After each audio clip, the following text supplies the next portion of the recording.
ਅਸੀਂ ਅੰਗਰੇਜ਼ ਨਾਲ ਲੜ ਕੇ ਵੀ ਗਵਾਇਆ ਤੇ ਅੰਗਰੇਜ਼ ਨਾਲ ਰਲ ਕੇ ਵੀ ਗਵਾਇਆ। ਅੰਗਰੇਜ਼ਾਂ ਨਾਲ ਲੜਾਈਆਂ ਵਿੱਚ ਅਸੀਂ ਸਾਜ਼ਿਸ਼ੀਆਂ ਤੇ ਗੱਦਾਰਾਂ ਕਾਰਨ ਮਾਰ ਖਾਧੀ ਤੇ ਅੰਗਰੇਜ਼ਾਂ ਨਾਲ ਰਲਣ ਵਾਲਿਆਂ ਨੇ ਸਵੈ ਭਰੋਸੇ ਦੀ ਤੇ ਦੂਰ ਅੰਦੇਸ਼ੀ ਦੀ ਕਮੀ ਕਰਕੇ ਮਾਰ ਖਾਧੀ। 47 ਵਿੱਚ ਅੰਗਰੇਜ਼ਾਂ ਦੇ ਜਾਣ ਵੇਲੇ ਇਹ ਰਿਆਸਤਾਂ ਕਾਨੂੰਨਨ ਛੋਟੇ ਛੋਟੇ ਆਜ਼ਾਦ ਦੇਸ਼ ਸਨ, ਪਰ ਅਸੀਂ ਦਿਲਾਂ ਵਿੱਚ ਖੁਆਇਸ਼ ਰੱਖਣ ਦੇ ਬਾਵਜੂਦ ਇਹਨਾਂ ਦੀ ਆਜ਼ਾਦੀ ਗਵਾਈ ਤੇ ਭਾਰਤ ਦੇ ਨਵੇਂ ਹਿੰਦੂਤਵੀ ਹਾਕਮਾਂ ਦੀ ਗੁਲਾਮੀ ਵਿੱਚ ਚਲੇ ਗਏ। ਹੁਣ ਸਾਡੇ ਕੋਲ ਕੁਝ ਬਚਿਆ ਹੈ ਤਾਂ ਇੱਕ ਚਿੰਗਾਰੀ ਬਚੀ ਹੈ, ਗਵਾਚੇ ਹੋਏ ਰਾਜ ਭਾਗ ਨੂੰ ਮੁੜ ਹਾਸਲ ਕਰਨ ਦੀ ਚਿੰਗਾਰੀ।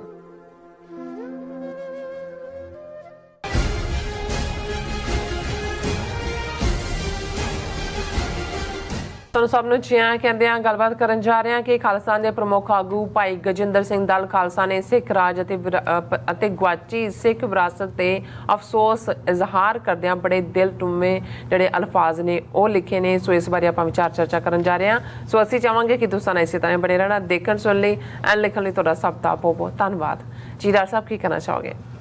ਦੇਖੋ, ਕਈ ਵਾਰ ਕੁਛ ਲਿਖਤਾਂ ਜਾਂ ਕੁਛ ਲਫ਼ਜ਼ ਤੁਹਾਨੂੰ ਇੰਨੀ ਤੇਜ਼ੀ ਨਾਲ ਜਿਹੜਾ ਉਹ ਪ੍ਰਭਾਵਿਤ ਕਰਦੇ ਨੇ ਜਿਸ ਨੂੰ ਅਸੀਂ ਦਿਲ ਟੁੰਬਵਾਂ ਰਿਐਕਸ਼ਨ ਹੁੰਦਾ ਤੁਹਾਡੇ ਆਪਣੇ ਅੰਦਰ, ਤੁਸੀਂ ਮਹਿਸੂਸ ਕਰਦੇ ਹੋ। ਹਾਲਾਂ ਹਕੀਕਤ ਤੁਸੀਂ ਕਈ ਵਾਰ ਕਿਤੇ ਪੜ੍ਹੀ ਹੁੰਦੀ ਹੈ, ਦੇਖੀ ਹੁੰਦੀ ਹੈ, ਜਾਂ ਮੌਜੂਦਾ ਸਾਡੀ ਬੇਘਰੀ ਕੌਮ ਦੀ ਜੋ ਹਾਲਤ ਹੈ ਅਸੀਂ ਪਿਛਲੇ 30-32 ਸਾਲ ਤੋਂ ਬਿਆਨਦੇ ਹਾਂ ਔਰ ਹਾਲਾਤ ਤਾਂ ਵੱਧ ਤੋਂ ਬਦਤਰ ਹੁੰਦੇ ਜਾਂਦੇ ਨੇ। ਪਰ ਅੱਜ ਇੱਕ ਕੁਦਰਤੀ ਪੋਸਟ ਭਾਈ ਗਜਿੰਦਰ ਸਿੰਘ ਦਲ ਖਾਲਸਾ ਜਿਹੜੇ ਦਲ ਖਾਲਸਾ ਦੇ ਬਾਨੀ ਨੇ, ਖਾਲਿਸਤਾਨ ਦੇ ਮੋਢੀਆਂ 'ਚੋਂ ਨੇ, ਉਹਨਾਂ ਦੇ ਅੰਦਰੋਂ ਵੀ ਇਸ ਕਿਸਮ ਦੀ ਜਦੋਂ ਕੋਈ ਉਹ ਦੇਖਦੇ ਨੇ, ਹੁਣ ਜਿਵੇਂ ਨਾਭੇ ਦੇ ਕਿਲ੍ਹੇ ਦੀ ਇੱਕ ਤਸਵੀਰ ਜਿਹੜੀ ਹੈ ਸੋਸ਼ਲ ਮੀਡੀਆ 'ਤੇ ਚੱਲ ਰਹੀ ਸੀ ਔਰ ਉਹਨਾਂ ਨੇ ਦੇਖਿਆ ਤੇ ਉਹਨਾਂ ਦੇ ਮਨ 'ਚ ਕੀ ਭਾਵ ਆਏ, ਉਹਨਾਂ ਨੇ ਪੈਨ ਡਾਊਨ ਕੀਤਾ ਬਰੀਫ ਆਪਣੇ ਰਾਈਟਅਪ 'ਚ। ਤੇ ਮੈਨੂੰ ਲੱਗਾ ਕਿ ਵੀ ਇਹ ਕਿਉਂਕਿ ਸਾਡੇ ਲਈ ਵੀ ਇਹ ਰਿਮਾਈਂਡਰ ਹੁੰਦਾ ਹੈ ਰੋਜ਼ ਦੀ ਰੋਜ਼ ਕਿ ਅਸੀਂ ਆਪਣੇ ਆਪ ਨੂੰ ਯਾਦ ਕਰਾਈਏ ਕਿ ਅਸੀਂ ਭੁੱਲਣਾ ਨਹੀਂ ਹੈ ਔਰ ਅਸੀਂ ਜਿਹੜੀ ਖਾਲਿਸਤਾਨ ਦੀ ਕਾਇਮੀ ਦੀ ਚਿੰਗਾਰੀ ਹਰ ਸਿੱਖ ਦੇ ਅੰਦਰ ਜਿਹੜਾ ਗੈਰਤਮੰਦ ਹੈ ਗੁਰੂ ਨੇ ਜਗਾਈ ਹੋਈ ਹੈ, ਉਹ ਇਸ ਚਿੰਗਾਰੀ ਨੂੰ ਬਲਦਾ ਭਾਂਬੜ ਬਣਾਉਣ ਦੇ ਲਈ ਹਮੇਸ਼ਾ ਛਟਪਟਾਉਂਦਾ ਰਹੇ। ਇਹ ਕਿਲ੍ਹੇ ਦੀ ਤਸਵੀਰ ਦੇਖ ਕੇ ਜਿਹੜਾ ਉਹਨਾਂ ਨੇ ਕਿਹਾ, ਇਹਦੇ ਟਾਈਟਲ ਵੀ ਉਹਨਾਂ ਨੇ ਆਪਣੀ ਲਿਖਤ ਦਾ ਦਿੱਤਾ ਹੈ ਕਿ ਇਸ ਨੂੰ ਕੌਮ ਦੀ ਬਦਕਿਸਮਤੀ ਨਾ ਕਹਾਂ ਤਾਂ ਹੋਰ ਕੀ ਕਹਾਂ। ਰਿਆਸਤ ਨਾਭਾ ਦੇ ਕਿਲ੍ਹੇ ਦੀ ਇਹ ਪੁਰਾਣੀ ਤਸਵੀਰ ਕੁਝ ਦਿਨ ਪਹਿਲਾਂ ਫੇਸਬੁੱਕ ਉੱਤੇ ਦੇਖੀ ਸੀ। ਇਸ ਪੁਰਾਣੀ ਤਸਵੀਰ ਵਿੱਚ ਵੀ ਇੱਕ ਗਵਾਚੀ ਹੋਈ ਸ਼ਾਨੋ ਸ਼ੌਕਤ ਦਿਖਾਈ ਦਿੰਦੀ ਹੈ। ਇੱਕ ਉਹ ਗ੍ਰੈਂਡਿਓਰ, ਉਹ ਸ਼ਾਨੋ ਸ਼ੌਕਤ, ਉਹ ਤਸਵੀਰ ਦੇਖ ਕੇ ਅੰਦਰ ਕਿਤੇ ਇੱਕ ਚੀਜ਼ ਜਿਹੀ ਉੱਠਦੀ ਹੈ।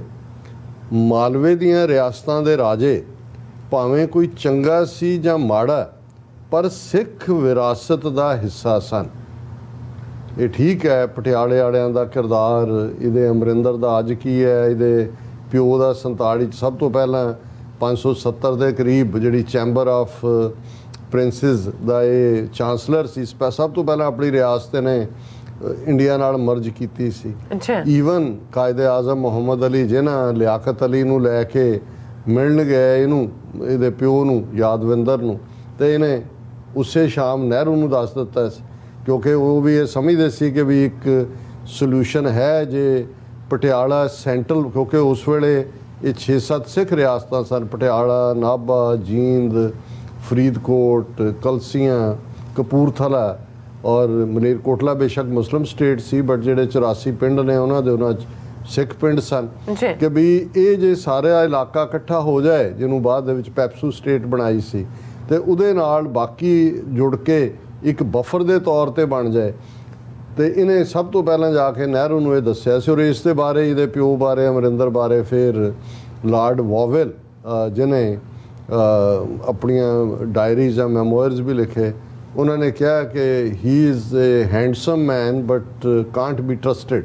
ਇਹਦੇ ਪਿਓ ਨੂੰ, ਯਾਦਵਿੰਦਰ ਨੂੰ। ਅੱਛਾ। ਹੁਣ ਉਹਨਾਂ ਨੇ ਇਸੇ ਲਈ ਭਾਈ ਗਜਿੰਦਰ ਸਿੰਘ ਨੇ ਕਿਹਾ ਕਿ ਵੀ ਭਾਵੇਂ ਚੰਗੇ ਜਾਂ ਮਾੜੇ ਪਰ ਹੈ ਤਾਂ ਜੁੜਦੇ ਤਾਂ ਵੱਡੇ ਵੱਡੇ ਪੱਗੜ ਵੀ ਜਿਹੜੇ ਬੰਨਣ ਦਾ, ਪਟਿਆਲਾ ਸ਼ਾਹੀ ਪੱਗਾਂ ਸਾਰੀਆਂ ਉੱਥੋਂ ਹੀ ਨਿਕਲਦੀਆਂ ਨੇ, ਕਿਉਂਕਿ ਰਾਜ ਭਾਗ ਦੇ ਨਾਲ ਇਹਨਾਂ ਦੇ ਦਰਬਾਰਾਂ ਦੇ ਵਿੱਚ ਵੀ ਪਟਿਆਲੇ ਦੇ ਜਾਂ ਦੂਜੇ ਕੋਈ ਵੀ ਜਾਂਦਾ ਸੀ ਪੱਗ ਬੰਨ੍ਹ ਕੇ ਹੀ ਜਾਂਦੇ ਸੀ, ਕਿਉਂਕਿ ਇਹ ਸਿੱਖ ਰਾਜ ਹੈ ਤੇ ਫਿਰ ਤੁਸੀਂ ਉਸ ਕਿਸਮ ਦਾ ਹੀ ਜਿਹੜਾ ਤੁਹਾਡਾ ਡਰੈਸ ਕੋਡ ਵੀ ਬਣ ਜਾਂਦਾ।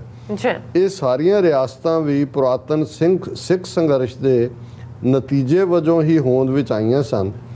ਮਹਾਰਾਜਾ ਰਣਜੀਤ ਸਿੰਘ ਦੀ ਸਰਕਾਰੇ ਖਾਲਸਾ ਸਿੱਖ ਸੋਵਰਨਿਟੀ ਦੀ ਪ੍ਰਤੀਕ ਬਣੀ ਤੇ ਮਾਲਵੇ ਦੀਆਂ ਰਿਆਸਤਾਂ ਅੰਗਰੇਜ਼ ਦੀ ਸਰਪ੍ਰਸਤੀ ਹੇਠ ਕਾਇਮ ਰਹੇ ਸਿੱਖ ਸਤਾ ਦੇ ਛੋਟੇ ਛੋਟੇ ਟਾਪੂਆਂ ਵਾਂਗ ਸਨ। ਹੁਣ ਇਮੈਜਿਨ ਕਰੋ 1809 ਦੀ ਅੰਮ੍ਰਿਤਸਰ ਦੀ ਸੰਧੀ ਔਰ ਉਸ ਤੋਂ ਪਹਿਲਾਂ ਹੀ ਜਦੋਂ ਕਿ ਉਹ ਅੰਗਰੇਜ਼ੀ ਜਿਹੜਾ ਕੀ ਉਹਦਾ ਨਾਂ ਸੀ ਲਾਰਡ, ਉਹਦੇ ਨਾਲ ਹੀ ਰਲ ਗਏ ਸੀ ਸਾਰੇ ਮਾਲਵੇ ਦੇ ਰਾਜੇ ਕਿ ਜੀ ਇਹ ਰਣਜੀਤ ਸਿੰਘ ਸਾਨੂੰ ਖਾ ਜਾਏਗਾ, ਔਰ ਇਹਨਾਂ ਨੇ ਅੰਗਰੇਜ਼ਾਂ ਦੀ ਸਰਪ੍ਰਸਤੀ ਕਬੂਲ ਲਈ ਸੀ। ਨਤੀਜੇ ਦੇ ਤੌਰ ਤੇ ਸਿੱਖ ਰਾਜ ਦੀਆਂ ਹੱਦਾਂ ਸਤਲੁਜ ਤੇ ਆ ਕੇ ਰੁਕ ਗਈਆਂ। ਸੋ ਇਹਦੇ ਵੱਲ ਉਹ ਇਸ਼ਾਰਾ ਕਰਦੇ ਨੇ ਵੀ ਇੱਕ ਪਾਸੇ ਇੰਡੀਪੈਂਡੈਂਟ ਸੋਵਰਨ ਨੇਸ਼ਨ ਸਿੱਖਾਂ ਦਾ ਬਣਿਆ ਸਰਕਾਰੇ ਖਾਲਸਾ ਜੀਓ, ਪਰ ਦੂਸਰੇ ਪਾਸੇ ਇਹ ਭਾਵੇਂ ਉਹਨਾਂ ਦੀ ਜਿਹੜੀ ਸੁਜ਼ਰਨਿਟੀ ਦੇ ਥੱਲੇ ਆਏ ਪਰ ਇਹ ਜਿਹੜਾ ਅਲਟੀਮੇਟਲੀ ਹੈ ਇਵੇਂ ਹੀ ਸੀ ਕਿ ਸਿੱਖ ਪਾਵਰ ਦੇ ਛੋਟੇ ਛੋਟੇ ਟਾਪੂ ਨੇ। ਕਦੇ ਕਦੇ ਮੇਰਾ ਆਪਣੀ ਕੌਮ ਦੀ ਬਦਕਿਸਮਤੀ ਉੱਤੇ ਰੋਣ ਨੂੰ ਦਿਲ ਕਰ ਆਉਂਦਾ ਹੈ। ਅਸੀਂ ਅੰਗਰੇਜ਼ ਨਾਲ ਲੜ ਕੇ ਵੀ ਗਵਾਇਆ ਤੇ ਅੰਗਰੇਜ਼ ਨਾਲ ਰਲ ਕੇ ਵੀ ਗਵਾਇਆ। ਬੜੀ ਕੀ ਸਟੇਟਮੈਂਟ ਹੈ ਕਿ ਆ ਮਾਲਵੇ ਦੀਆਂ ਰਿਆਸਤਾਂ ਰਲੀਆਂ ਅੰਗਰੇਜ਼ਾਂ ਨਾਲ ਫਿਰ ਵੀ ਅਸੀਂ ਗਵਾਇਆ, ਕਿਉਂਕਿ ਇਹਦਾ ਐਂਡ 47 ਚ ਭਾਰਤ 'ਚ ਹੀ ਐਂਡ ਹੋਈਆਂ ਆ ਕੇ, ਤੇ ਜੋ ਸਾਡਾ ਰਾਜ ਸੀ ਉਹ 1846 ਤੇ ਫਿਰ 1849 ਚ ਅਸੀਂ ਅੰਗਰੇਜ਼ਾਂ ਦੇ ਪੇਟੇ ਪਾਇਆ। ਅੰਗਰੇਜ਼ਾਂ ਨਾਲ ਲੜਾਈਆਂ ਵਿੱਚ ਅਸੀਂ ਸਾਜ਼ਿਸ਼ੀਆਂ ਤੇ ਗੱਦਾਰਾਂ ਕਾਰਨ ਮਾਰ ਖਾਧੀ ਤੇ ਅੰਗਰੇਜ਼ਾਂ ਨਾਲ ਰਲਣ ਵਾਲਿਆਂ ਨੇ ਸਵੈ ਭਰੋਸੇ ਦੀ ਤੇ ਦੂਰ ਅੰਦੇਸ਼ੀ ਦੀ ਕਮੀ ਕਰਕੇ ਮਾਰ ਖਾਧੀ ਕਿ ਉਧਰ ਗੱਦਾਰ ਸੀ ਟ੍ਰੇਟਰਸ ਤੇ ਇਧਰ ਉਹ ਜਿਨ੍ਹਾਂ ਦੇ ਅੰਦਰ ਨਾ ਸੈਲਫ ਕੌਨਫੀਡੈਂਸ ਸੀ ਨਾ ਉਹਨਾਂ ਦੇ ਕੋਲ ਕੋਈ ਵਿਜ਼ਨ ਸੀ। 47 ਵਿੱਚ ਅੰਗਰੇਜ਼ਾਂ ਦੇ ਜਾਣ ਵੇਲੇ ਇਹ ਰਿਆਸਤਾਂ ਕਾਨੂੰਨਨ ਛੋਟੇ ਛੋਟੇ ਆਜ਼ਾਦ ਦੇਸ਼ ਸਨ, ਪਰ ਅਸੀਂ ਦਿਲਾਂ ਵਿੱਚ ਖੁਆਇਸ਼ ਰੱਖਣ ਦੇ ਬਾਵਜੂਦ ਇਹਨਾਂ ਦੀ ਆਜ਼ਾਦੀ ਗਵਾਈ ਤੇ ਭਾਰਤ ਦੇ ਨਵੇਂ ਹਿੰਦੂਤਵੀ ਹਾਕਮਾਂ ਦੀ ਗੁਲਾਮੀ ਵਿੱਚ ਚਲੇ ਗਏ।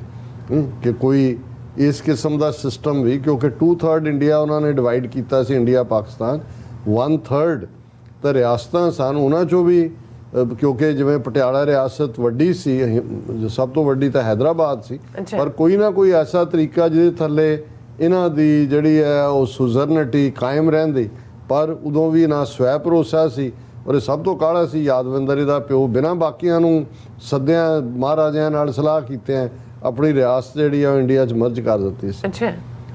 ਔਰ ਜੇ ਅੱਜ ਦੀ ਇਸ ਦੁਨੀਆ ਵਿੱਚ ਵੀ ਕੱਲ੍ਹ ਦੇ ਕਈ ਛੋਟੇ ਛੋਟੇ ਰਾਜਿਆਂ ਦੀਆਂ ਛੋਟੀ ਛੋਟੀਆਂ ਰਿਆਸਤਾਂ ਆਜ਼ਾਦ ਦੇਸ਼ਾਂ ਦੇ ਰੂਪ ਵਿੱਚ ਯੂਨਾਈਟਿਡ ਨੇਸ਼ਨਸ ਦੀਆਂ ਮੈਂਬਰ ਬਣੀਆਂ ਦੇਖੀਆਂ ਜਾ ਸਕਦੀਆਂ ਹਨ, ਪਰ ਅਫਸੋਸ ਅਸੀਂ ਕਿਤੇ ਨਹੀਂ। ਕਿੰਨੀਆਂ ਹੀ ਰਿਆਸਤਾਂ ਨੇ ਜਿਹੜੇ ਛੋਟੇ ਛੋਟੇ ਟਾਪੂਆਂ ਵਾਂਗ ਉਹਨੇ ਇਸ ਨੂੰ ਕੌਮੀ ਬਦਕਿਸਮਤੀ ਨਾ ਕਹਾਂ ਤਾਂ ਹੋਰ ਕੀ ਕਹਾਂ ਯਾਰ। ਪਰ ਇਹ ਭਾਈ ਗਜਿੰਦਰ ਸਿੰਘ ਨੇ ਹੋਪ ਛੱਡ ਕੇ ਤੇ ਸਾਰਾ ਕੁਝ ਤਾਂ ਹੋਪ ਤੇ ਖੜਾ ਹੁੰਦਾ।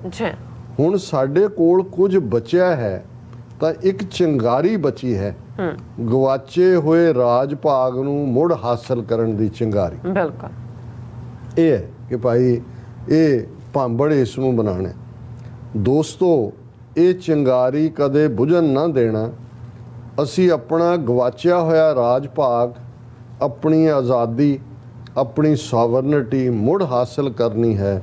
ਗੁਰੂ ਸਾਡੇ ਅੰਗ ਸੰਗ ਸਹਾਈ। ਇਹ ਹੈ ਹੋਪ ਕਿ ਵੀ ਬੇਸ਼ੱਕ ਕੁਛ ਵੀ ਰਹੇ, ਪਰ ਇਸ ਦੇ ਬਾਵਜੂਦ ਜਿਹੜੀ ਚੰਗਿਆਰੀ ਹੈ ਉਸ ਨੂੰ ਅਸੀਂ ਭਾਂਬੜ ਬਣਾ ਕੇ ਮਚਾਣਾ। ਔਰ ਆਲਰੇਡੀ ਇਸ 38ਵੀਂ ਘੱਲੂਘਾਰੇ ਦੇ ਸਾਲਾਨਾ ਦੁਖਦ ਯਾਦ ਮੌਕੇ ਜੇ ਇੱਕ ਸਿਰੇ ਤੋਂ ਦੂਸਰੇ ਸਿਰੇ ਤੱਕ ਅਸੀਂ ਦੇਖੀਏ ਤਾਂ ਫਿਰ ਇਹ ਨਜ਼ਰ ਆਏਗਾ ਕਿ ਵਾਕਈ ਸਿੱਖ ਕੌਮ ਦੇ ਅੰਦਰ ਇਹ ਸੋਵਰਨਿਟੀ ਦੀ, ਖਾਲਿਸਤਾਨ ਦੀ ਚੰਗਿਆਰੀ ਭਾਂਬੜ ਬਣਨ ਵੱਲ ਜਾ ਰਹੀ। ਜੀ ਡਾਕਟਰ ਸਾਹਿਬ, ਬਹੁਤ ਬਹੁਤ ਧੰਨਵਾਦ। ਸਾਥੀਆਂ ਨੇ ਬ੍ਰੇਕ ਵਿਊਅਰਸ ਤੁਸੀਂ ਕਿਤੇ ਨਹੀਂ ਜਾਣਾ, ਮਿਲਦੇ ਹਾਂ ਆਫਟਰ ਦਿਸ ਸ਼ਾਰਟ ਬ੍ਰੇਕ।